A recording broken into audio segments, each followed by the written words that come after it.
Game of the year, recognizing a game that delivers the absolute best experience across all creative and technical fields. Astrobot, Balatro, Black Myth Wukong, Elden Ring Shadow of the Erdtree, Final Fantasy VII Rebirth, and Metaphor ReFantazio. It's the same exact list as best game direction. Yeah, so, and it's same exact kind of vein of it can go either way. Yeah. The big thing we've talked about, relatively talked about, it's only just came out in this news today, is Erdtree on the list. Yeah. Because it's DLC. Because it's DLC. This has caused a lot of fire. And Connor, for once, it happens every so often, but not super often. You and I fall on opposite sides of the argument here. Mm-hmm. Yeah. I think personally, the argument is should DLCs or expansions be allowed to be nominated for Game of the Year at the Game Awards? My perspective is, one, Jeff Keighley has been very clear that he doesn't really have any set parameters for what the Game of the Year is. It's what the people decide it to be. So if the people nominate an indie game, a early access game, a fully launched release game, a AAA game, a AA game, a game from 3 years ago that got popular this year or whatever, if the people nominate it, he allows it. And so on that, I think it's valid. But I also think personally that Shadow of the Erdtree has more than deserved its spot in this year's list. If a DLC or expansion is sizable enough, if it makes a big enough impact, if it is the talk of the town in a impactful enough way, what does that mean? Judge it for yourself. Is anybody going to tell me Shadow of the Erdtree was not one of the biggest releases of the year? Come on. Like, it's clearly probably top 3 biggest releases this year, if not one, you know? Yeah, going from Keighley's perspective, I just kind of ignore it because it's like, it's one man. I get it's his thing. It's his show. I don't care enough about his personal opinion to be like, hey, you know what? We should be overriding. It's his rules, Connor. He makes the rules. You got to listen to the guy who makes the rules. I don't care. No, I got to listen to him in the sense of how I have to frame all of this, which is that it's not from somebody else, or it's not from some like group of people. It's Jeff Keighley. You know, good guy. Everything I've known about, everything I see about him. But also remember, Keighley's not the one who's doing the nominating. Yeah, but his reasoning of like, well, if it's a game that was big that year, it makes it justifiable to be on there. I don't agree with, especially if it's a game that came, particularly when it comes to games that came out like 2 years ago, like you were using for example. I don't necessarily agree with Keighley. If a game, Phil brought it up on the piggy bank, Among Us came out like 2017, 2018, something like that, and then hit it big in 2020. I would not have been mad if Among Us was nominated for 2020 Game Awards. It was a big ass game. It made a huge impact. So what? It came out a few years before. Nobody played it before. When it had its big splash, it's like that. If Destiny 2 really killed it with the final shape to the point to where everybody could not shut the fuck up about it, I'd have no problem with Destiny 2 / Destiny 2 the final shape being nominated for Game of the Year. No problem with that. But my issue is early access games. I don't think early access games should be nominated. But the Game Awards has a history of that. They nominated PUBG. So, yeah, not a fan of that particularly either. I don't think early access games should be nominated. They're gonna have their shot when they come out. But you know, you brought up like Destiny, for example. If like they hit it big, they would put on this list. I don't think that's the case. In the same way, I don't think with Final Fantasy 16 that has some of them like also has generational DLC when they would come out with it. Basically, fuck. There's so many of them. I'm trying to think of one in particular that was apparently like one of the best. Not Dawn Trail, which is what keeps invading my mind. It was Edge something. Phantom Liberty. Is that where you're going? Are you thinking Edge? No. I'm thinking Final Fantasy 16 because that Dawn Trail was the one this year. What? Dawn Trail was this year's. 14. I'm 14. I'm sorry. This was years prior. It's not something that came out this year. Shadowbringers. That's what it was. That had, I remember, an amazing amount of fanfare and like power behind it, not only by the community, but people joining in on Final Fantasy to play it. And due to the fact that that still wasn't because that game wasn't in the zeitgeist of just the general public in the same way a FromSoft game, particularly an Elden Ring game would be, that they kind of just let this one slip by for that exact reason. I mean, that's that's the Academy, right? Like Yeah. that's on the fault of the people, the jurors, the people who make the nominations and who vote, right? So like Elden Ring made the splash. I mean, Yeah. it just did. So my point against it is nobody would be crying if Spider-Man Miles Morales was nominated for Game of the Year, even though Spider-Man Miles Morales was essentially just an expansion pack for Spider-Man 2018. And so I think Shadow of the Erdtree is more deserving of a Game of the Year nomination than a Miles Morales was. But my only point is nobody would have cried because Sony packaged the game differently than how Bandai Namco has decided to package this game. Well, a part of that is also because when it comes to Miles Morales, well, I guess I should say when it comes to Erdtree, you have to have the base game. They specifically were like, hey, get to this point in the game so you can access it. With Miles Morales, it is standalone in the sense that you don't have to play the other game. I mean, that's a choice. I mean, that's a choice. You would know better than me, Connor, but are you telling me it's impossible? I know it is impossible. I'm saying from a developer's perspective, do you think it's impossible to make Shadow of the Erdtree in a way to where like a player can still have their game? Or not have their game, but a player could still jump. Are you going to say it's impossible that how am I trying to say this? Fuck. Is it impossible? Like, is it impossible for FromSoft to have developed Shadow of the Erdtree in a way to where gamers could have just jumped in straight into that?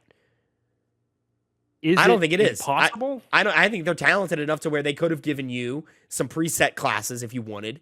And given you a couple of options to choose some armor layouts and jump into that journey without the baggage of being attached to Elden Ring. Oh, I agree. They definitely could have done that, and that's kind of the point, is that they didn't. They wanted to do a DLC that's entirely based off of the original game that came out years ago. Whereas once again, Miles Morales, if that was like also a DLC attached to the game that you had to go into like the PlayStation Store to buy it while you had Spider-Man, the original Spider-Man, then I'd be saying the same exact things of like, well, it was connected to the game. Directly. I mean, it's easier to package these games these ways because 1+2 and all that. But like, I mean, not for nothing, Shadow of the Erdtree is longer than half the games on this list. Oh, it is, which is the biggest. It has more credit you could give it to be put on. It has more content than half the games on this list. And I'm not someone who thinks longer play times equal quality, but I mean, come on. Like, Shadow of the Erdtree is quality content. It's new content. It's content that's different from the main game in a lot of different ways. I mean, it's a new map. It's got not new mechanics, but it expands on mechanics that you weren't really using in the main game, which is why people were struggling with it. It's got new boss fights, new enemies, new weapons. Like, I mean, they could have chopped this off and charged you $70 for this. They could have, yeah. Which is, again, that's kind of like the best credit to it because it is so jam packed full of new stuff. Yeah, and it is, it felt like I was playing Elden Ring 2. You've said it's like, it could be packaged as such. It'd be half-assed. I'd say like, well, clearly you're just trying to get on the cash grab. Oh, I mean, Elden Ring 1 is 100 hours long and this one's 30. Yeah. So it's like, but even like actually that doesn't even make sense because other FromSoft games can take about that long to beat. So it once again, it's the issue of that it's just so connected that would have been Elden Ring. That's equivalent to a Dark Souls, isn't it? Yeah, Dark Souls is a bit longer. I mean, but still, longevity. There are reasons why it was put on this list. Yeah, it's just my issue is I don't want to open the floodgates of just DLCs can be Game of the Year. See, but I don't think there's floodgates for it. Like, I think there would. I think listen, there's no shot for Alan Wake 2's The Lake House DLC to be nominated for Game of the Year. There's no shot. There's little to no shot that Diablo 4's Vessel of Hatred was going to be nominated for Game of the Year, right? Like, Elden Ring, Shadow of the Erdtree is the exception, and because it's the exception, we shouldn't be mad at it.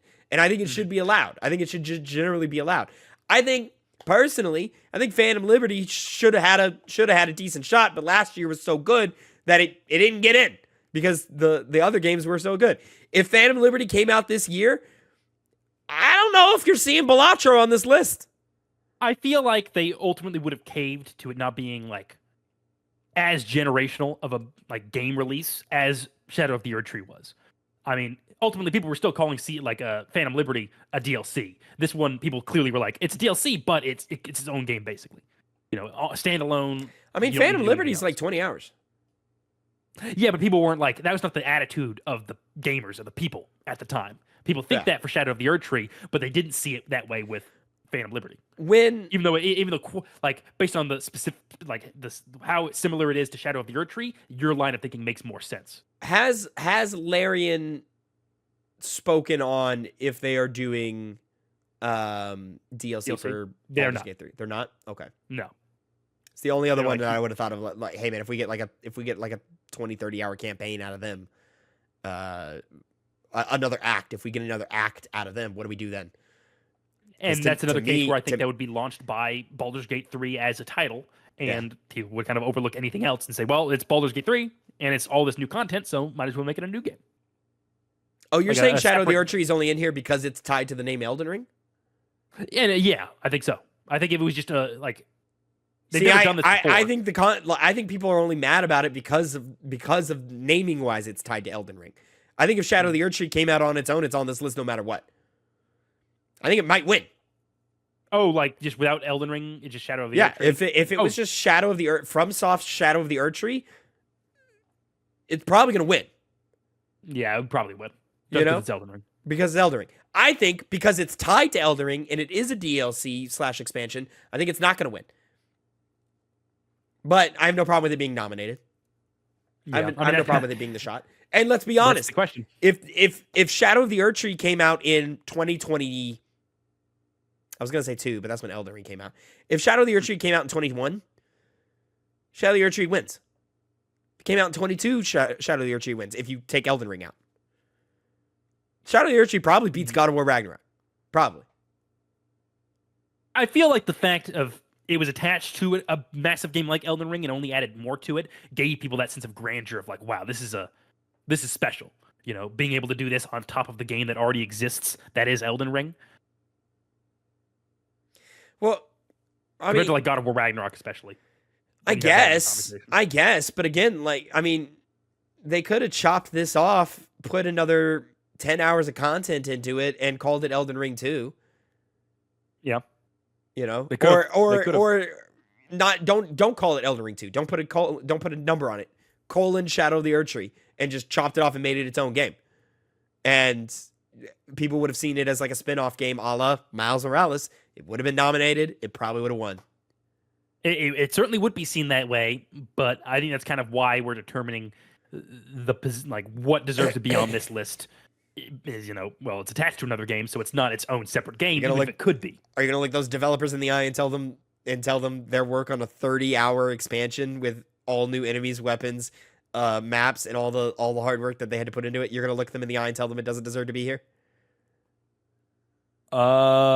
Yeah, because of the reason I just stated. In terms of like how we perceive it, I would have said like, oh, it's totally its own separate game. But we're in an award ceremony on a game that won just previously, and it's an attachment to that. I mean, I think them being attached to Elden Ring hurts them more than it helps them. I mean, I think it prevents them from winning. But the fact that it's on the list is the thing people are complaining about.